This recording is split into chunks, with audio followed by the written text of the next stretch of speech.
हमारे साथ हैं भूमिपुत्र।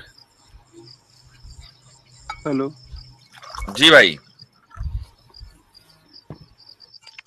सर जी, ये पूछना था कि क्या दुनिया को अल्लाह ने बनाया? आपको क्या लगता है? मैंने और आपने तो बनाया नहीं, है ना? ये बात तो तय है। हम्म, ना मैंने बनाया ना आपने बनाया, तो आपको क्या लगता है किसने बनाया होगा? नहीं, मुझे तो लगता है कि भगवान ने बनाया है। भगवान कौन है? लेकिन एक मिनट, ये भगवान कौन है? आप लोग आप लोग ये मानते हो ना कि जो नहीं नहीं, भगवान कौन अल्लाह है? के सिवा जो मेरे भाई, भूमिपुत्रा भाई, भगवान कौन है? जी, भगवान ने जिसने दुनिया बनाया।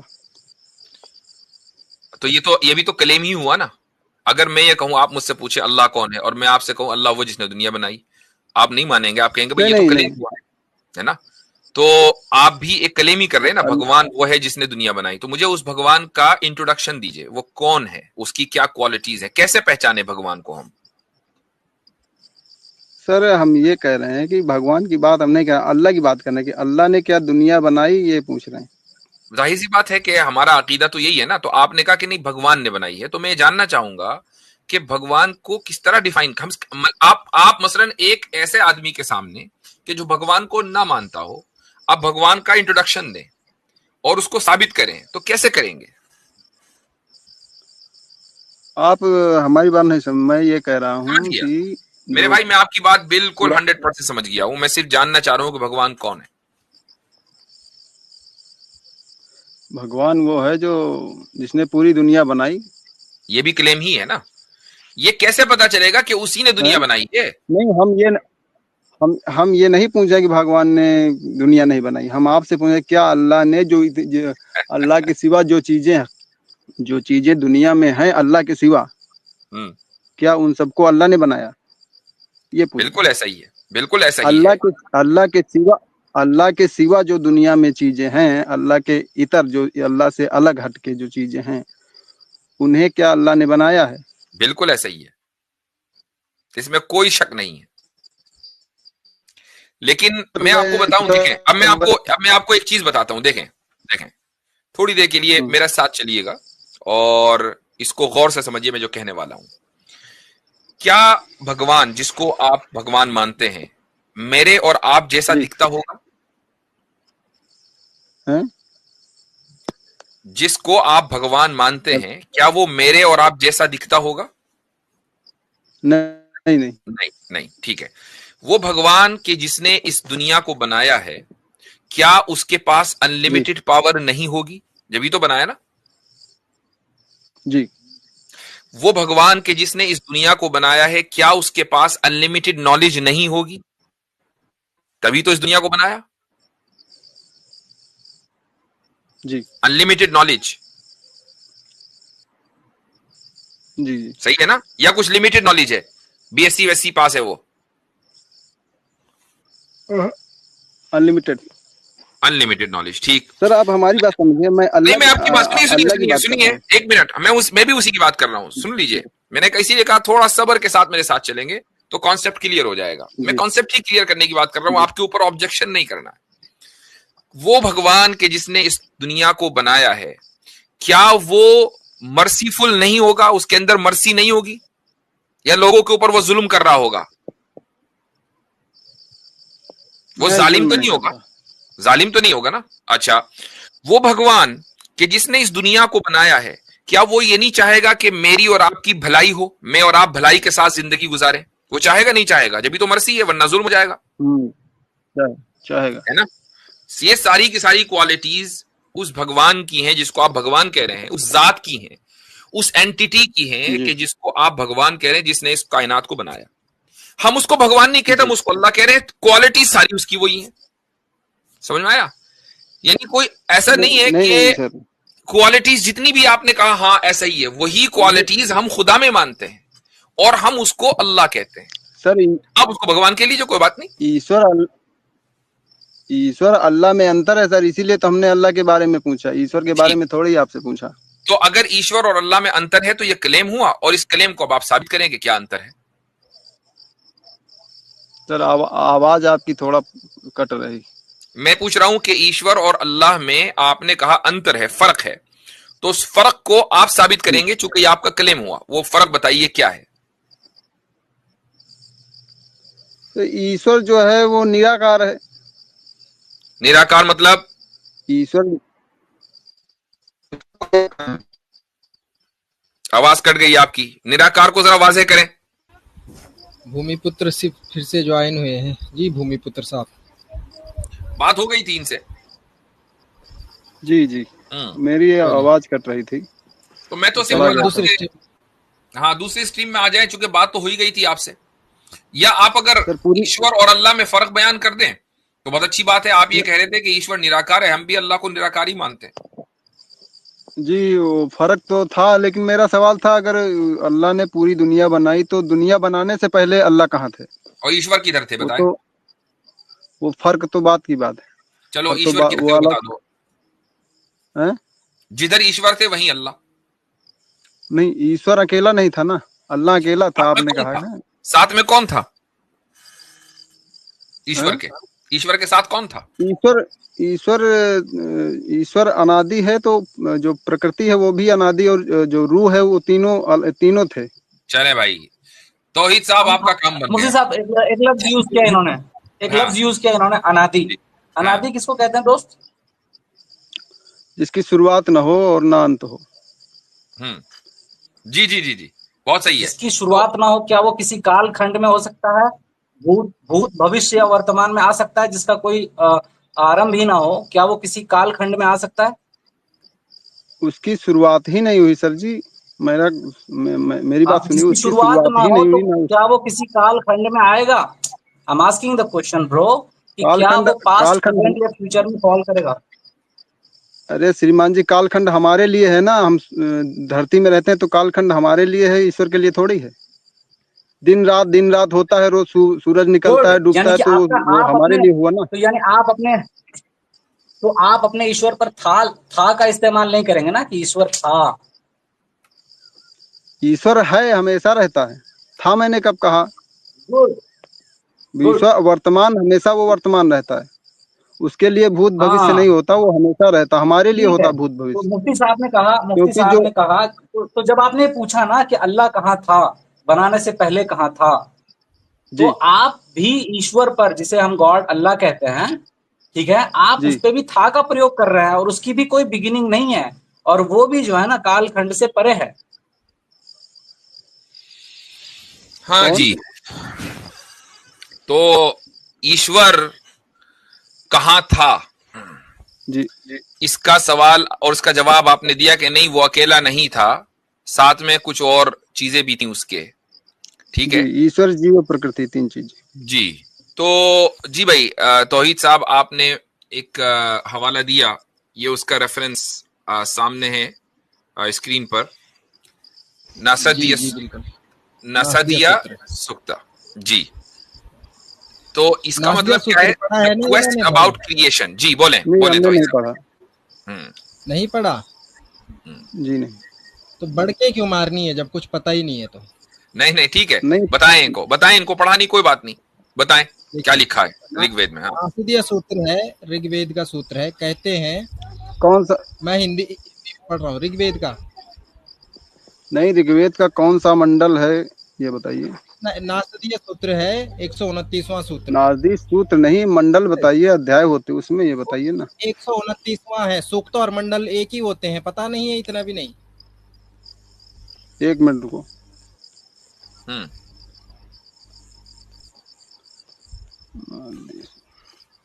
कौन सा वेद में? ऋग्वेद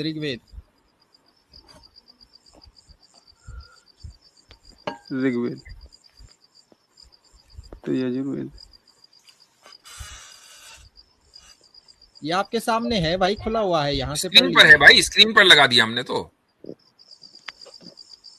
जी एक मिनट, आप शुरू करें तो साहब, वो इतना ढूंढते रहेंगे, शुरू करें। इसमें कहा गया है हजरत, प्रलय की दशा में कौन सा मंडल बताया सर जी आपने? भाई स्क्रीन फॉलो करें। स्क्रीन फॉलो करें, आप बोले भाई, टाइम वेस्ट होगा उसमें। हाँ, प्रलय की दशा में अरे न मंडल सत्य तो था, बता न दीजिए सर, आप अंग्रेजी में बता रहे हैं, उसमें अंग्रेजी में भी लिखा है। ओ भाई हजरत सबर ये करो, अभी बता देंगे जी। हजरत मैं थोड़ा देर के लिए हिंदी पे ले रहा हूँ, अब फिर इंग्लिश पे ले लेंगे जब आप। जी जी जी, आप हिंदी में करें। एक मिनट, इसको थोड़ा रिमूव करके और इसको वो कर देते हैं। ये है नासदे सूत्र, और ये मैं आपको बता दे रहा हूँ, ये सूक्त नंबर 129, ठीक है ना, ये भी बता दिया आपको। अब ये देख लिए यहाँ पे क्या लिखा है। मंडल कौन सा है भैया, मंडल तो बता दीजिए। ऋग्वेद में मंडल होता है पहले। एक मिनट, आपको अभी कर रहे हैं हम म्यूट, अभी बताएंगे, पहले उनको पढ़ने दे। चले।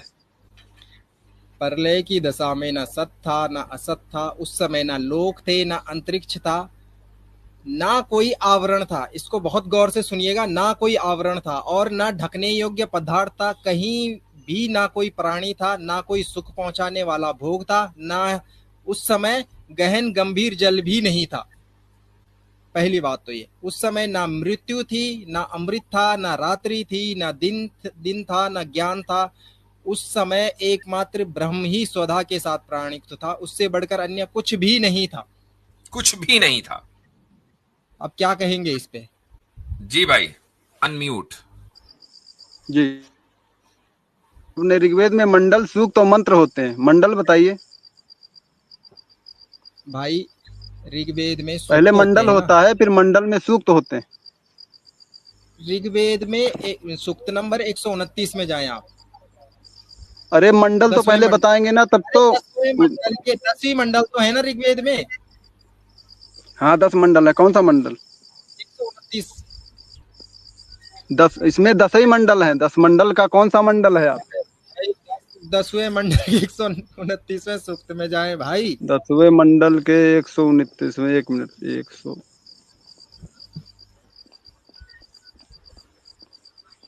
129वें कौन सा मंत्र है? आपकी स्क्रीन के सामने लगा हुआ है, स्क्रीन देखें। अरे हम किताब खोल रहे हैं यार भाई, हम यहाँ बाहर देखें। मंत्र बता दीजिए कौन सा है। सूक्त नंबर 129 का मंत्र नंबर पहला और दूसरा पढ़े। मंत्र नंबर पहला। वैसे कमाल कर दी बंदे ने भाई 10वां मंडल है, 129वां सूक्त है, ठीक है। यही पहले बता देते सर जी, बहुत देर से यही कह रहे हैं। हाँ, वो प्रलय की अवस्था में बात हो रही ना। प्रलय कब है? सृष्टि से पूर्व शून्य मात्र अत्यंत अभाव था, परंतु वह जो था प्रकट रूप भी न था, न रजनात्मक कणमय गगन था, न पर्वतीय सीमावर्ती आवर्त घेरा था, कुछ नहीं था। ठीक है। वो प्रलय के समय की बात हो रही। जब प्रलय अवस्था होती है ना, तो जब प्रलय की अवस्था होती तो ऐसा हो जाता है, यानी मतलब ऐसा नहीं होता है कि यानी न जीव होता ना मैटर होता, कुछ नहीं होता, ऐसा हो जाता है ना। ऐसा नहीं, कुछ नहीं का मतलब नहीं है, उसमें जो प्रकृति की अवस्था बताई गई है।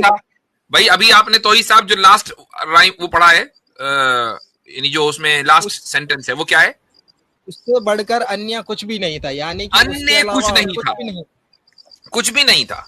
तो अगर कुछ था, मान लो मैटर था, रूह थी, तो ये होना चाहिए था। बस 2-3 चीजें थी, वो भगवान था, ईश्वर था, 2 चीजें और थी। लेकिन कुछ भी नहीं था, तो कुछ भी नहीं का मतलब तो कुछ भी नहीं होता भाई।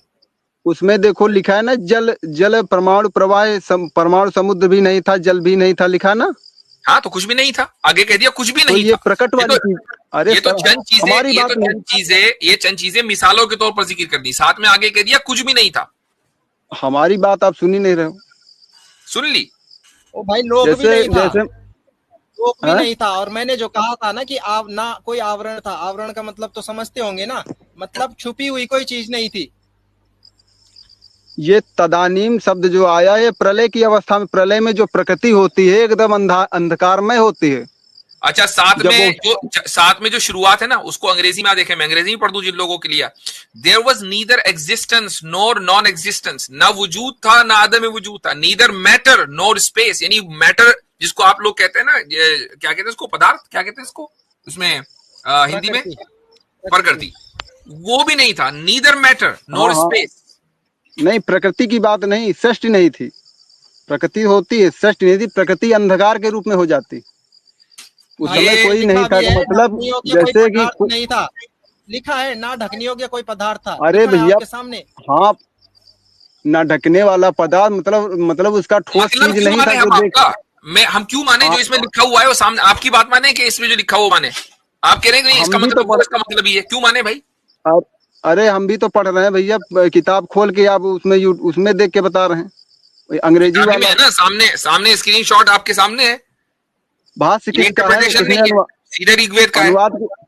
अनुवाद किसने किया? मैं कहता हूं अनुवाद जिसने भी किया उसकी क्यों माने, उसकी ऑथेंटिसिटी बताएं क्या है? तो या आपका जो अनुवाद है, आपकी जो इंटरप्रिटेशन है, वो हम क्यों माने, किस बुनियाद पर माने? उसकी कोई वजह तो हो। इस तरह फिर कोई भी कुछ भी लिख दे तो आप कह दो ये लिखा है वेद में, तो ये वेद में नहीं है। ये जो आपके सामने स्क्रीनशॉट पर है, कह दे कि ये वेद में नहीं है।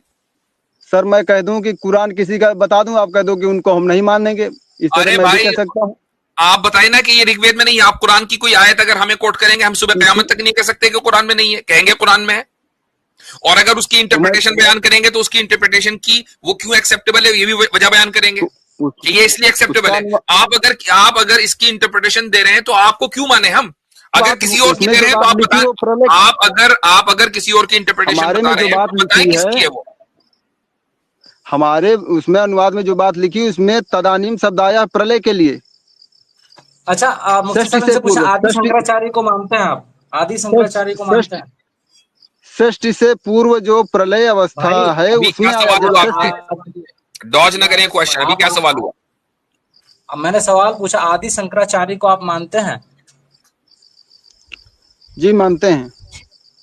अच्छा, उन्होंने अगर कोई चीज लिखी हो और बिगिनिंग के बारे में लिखी हो या उस गॉड के बारे में लिखी हो जो अल्टीमेट ऑलमाइटी गॉड है, तो उसको आप मान लेंगे? नहीं, हमने शंकराचार्य जी की भी कोई पुस्तक पढ़ी नहीं, हमने एक परा पूजा पढ़ी थी। और आपने निर्वाण षटकम पढ़ा है? आपने निर्वाण षटकम पढ़ा है? नहीं पढ़ा सर जी, हमारे पास ऋग्वेद है जो सुना तो होगा। न चा प्राण संज्ञो न वै पश्य वायु न सप्तान धारतु न पश्य कोश, इस तरीके से न मैं द्वेष रागो न मैं लोभ मोह मोदो नैव नैव मात्सर्य भावा, ये सब सुना तो होगा। शिवोहम शिवोहम, ये सर ये हमने कुछ नहीं पता। क्या किया है भाई आपने, क्या किया है पता है मुफ्ती साहब? ये ऐसे ही है कि जैसे हम लोग नॉर्मल मदरसों में होता है ना कि लपे आती है दुआ बन के तमन्ना मेरी, और इस तरीके से हमद वगैरह होता है, तो इनका जो है ना सबसे ज्यादा जो है ये बजाया जाता है। और ये शंकराचार्य ने इसको वो किया था जिसमें उन्होंने ना साफ तौर से लिखा है कि वो जिनमें मानते हैं ना वो निराकार है और उनके जैसा कोई नहीं है, मतलब एवरीथिंग, मतलब सारी चीजें लिखी हुई है। That's why I wanted to present it. लेकिन भाई साहब अनभिज्ञ है। चले भाई अगले कॉलर को लें। बहुत बहुत शुक्रिया भाई, आपके पास कोई जवाब नहीं था, पूरी बात हो गई। हजरत यहाँ पे मजे की बात यह है क्योंकि ये अभी कंटिन्यू चल रहा है कॉन्टेक्स्ट में, इन्होंने जो यहाँ पे कहा है कि ये प्रलय की दशा में है। देखें, जब क्लेम ये हो ना कि प्रकृति हमेशा से और जीवात्मा हमेशा से है, उसके बाद ये कहा जाए कि एक काल ऐसा आएगा कि जब ईश्वर के अलावा कुछ नहीं रहेगा, तो फिर वो प्रकृति हमेशा से कैसे वजूद में रही? सही, वो तो खत्म हो गई। बिल्कुल ऐसे ही। तो